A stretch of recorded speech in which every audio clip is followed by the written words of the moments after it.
Good morning friends, চলে এসেছি রান্নাঘরে। আর দেখলেই তো আমি সবজিগুলো ধুয়ে নিলাম। এখন আমি রান্না করব নিরামিষ। আজকে তো শনিবার, আজকে মাছ টাছ কিছুই হবে না। আর সবজিতে যদি ফুলকপি, গাজর, বিনস, তারপরে ক্যাপসিকাম, আলু এই সমস্ত কিছু থাকে তাহলে তো মাছ মাংসের কোনো প্রয়োজনই হয় না, তাই না? তো এইটা রান্না করবো এখন। আর সঙ্গে একটু রান্নার শেষে ধনেপাতা দিয়ে দেবো, দারুণ রান্নাটা জমে যাবে আজকে। তো চলো বন্ধুরা, রান্নাটা তাড়াতাড়ি স্টার্ট করে দিই। আর সকাল সকালে এখন প্রায় 10:30 বেজে গেছে। আর সোনা বাবাকে চান করিয়ে দিয়েছি, ওকে স্কুলে নিয়ে যাবে। বাবা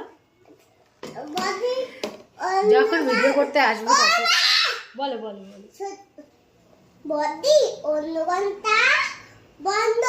টাটা টাটা বন্ধ করে দিয়েছে।